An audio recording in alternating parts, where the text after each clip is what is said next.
November 18th, 2012, Cotonou, Benin, West Africa. Grégoire and I were driving home on the expressway when suddenly he sees, 50 meters away on his far right, a person I hadn't seen, a person lying on the sidewalk just in front of the store. So we turned back and headed for that spot, and what we came upon is a sight that's been haunting me since.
Catholic, originally from Benin, Grégoire left school early and in search of adventure settled in Bouaké, Côte d'Ivoire in 1971. Within 5 years he became prosperous, repairing tires and running taxis. However, in 1980 he went through such financial problems he got close to committing suicide. With counseling from a priest, he emerged from this depression craving for the scriptures. What stone can I bring to building the church? Was the question he constantly entertained in his heart. Back from his pilgrimage to Jerusalem, Grégoire set up a prayer group who visited and fed the sick, the lepers, and the prisoners. One day, stumbling upon one of those mentally ill people are so afraid of, walking about naked in the city and picking garbage cans, it suddenly dawned on him that that man and all of them deserve to be treated with utter dignity, as they are the neighbor Jesus referred to, Grégoire realized. Grégoire started visiting the homeless every night, his wife preparing water and food for them.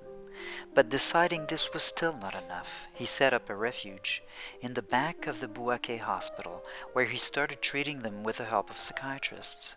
The word spread, his work got known, and he repeatedly got called for help in the surrounding villages. One of the worst days of my whole life, says Grégoire, was when one day I came to a village where a father forbid me to help his own son, whom he said was rotting away anyway. Outraged, I threatened to call the police, and I was let in. I'll never forget what I saw, never. Tied to the floor with barbed wires, plowing through his flesh, I did eventually succeed in cutting away at them, and brought him to the refuge, where at least he died in dignity. From then on, week after week, since the last 20 years, Grégoire discovered with sheer horror how families, helpless, dealt with their mentally ill in the villages. Chained or blocked in wooden beams, they were kept for 5, 10, 30 years, oftentimes in the bush, in the sun, and in the rain.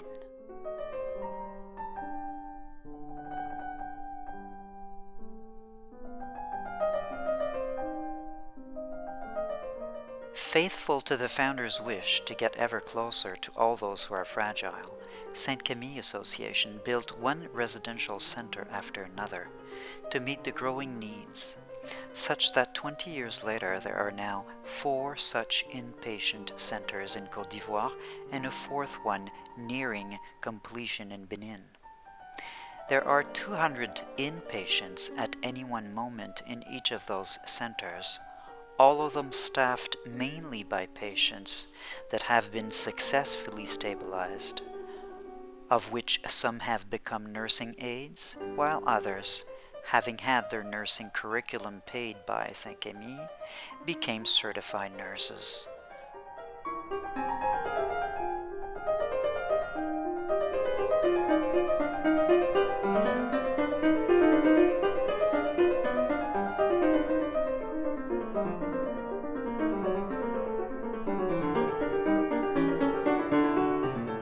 One such remarkable patient got to be director of one of St-Camille's residential centers for 3 years, as well as being its head nurse. In order to best ensure long-term compliance, Grégoire developed relay centers, that is, mental health dispensaries run by nun-nurses from the various religious communities that are present in most of rural Benin. Supervised by psychiatrists from Europe and Canada, a mobile nursing team provides the medication and the expertise for assessing more difficult cases, some of whom may need to be hospitalized. As the mentally ill are far from welcomed in the public system, St-Camille has built its own general hospitals for its own patients, which also serves the local population. As St-Camille gets no subsidies whatsoever, a minimal financial contribution is welcomed, except for those who cannot afford, for whom care is free. Patients are trained into social skills and taught a trade, so as to help them acquire some economic self-sufficiency. Over the last 20 years, around 60,000 patients have been brought back to their families, a lot of them earning a living and founding their own family. Educating families about mental illness is done at St-Camille since the 1990s. They are taught there is absolutely no witchery involved in mental illness, nor are those patients contagious. They're also told to support their ill parent, encouraging them to comply to their often lifelong medication. A home support team, as well as self-help groups of parents, are planned to take effect as soon as 2015.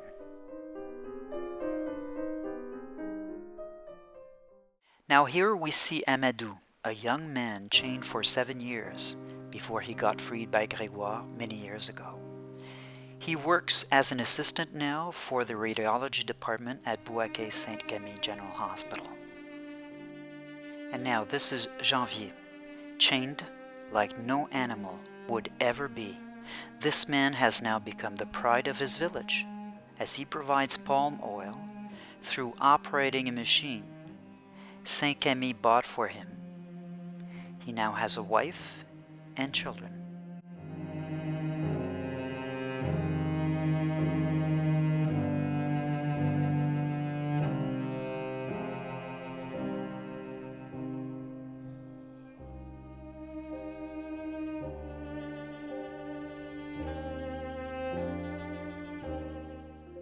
Non seulement on m'a enchaîné, on ne me donnait pas à manger, je ne buvais pas.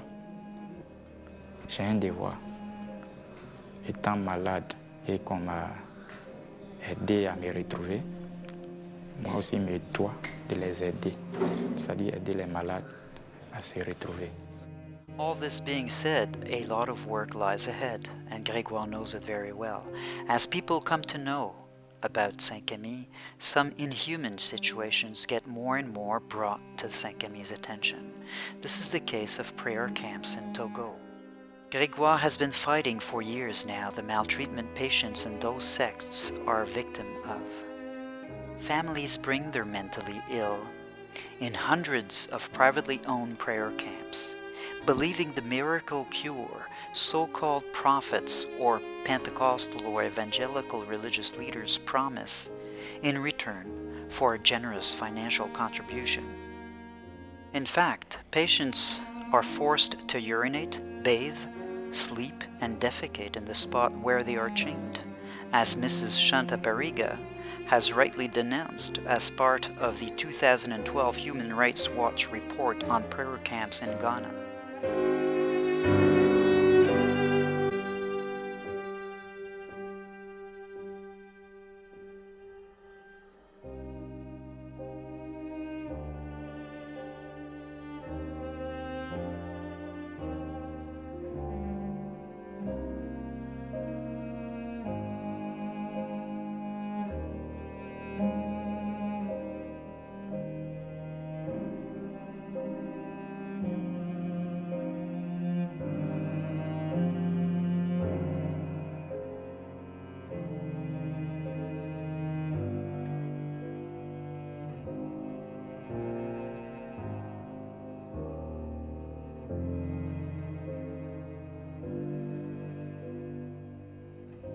La vie est finie, claimed this patient.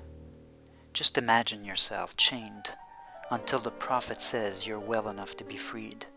Wouldn't you also think life is over with? For Mariam, though, whom Grégoire saved from death on that famous sidewalk in Cotonou, life is just beginning again. Mother of 6, now working at one of St-Camille's residential center as a cook. Given back her dignity, we brought her back to her own family. Again, the same mixed feelings. Her brother is crying from joy and also from shame he did not try harder to get her back. But, above all, it is the fear he would be caught having to care for her. Would she relapse? Fear having a witch in their midst again. Relentless, Grégoire keeps on answering cries for help, offering solutions and opening centers, giving conferences in Africa, in Europe, in America, to priests, students, health professionals, and administrators of all sorts, to help curb stigma.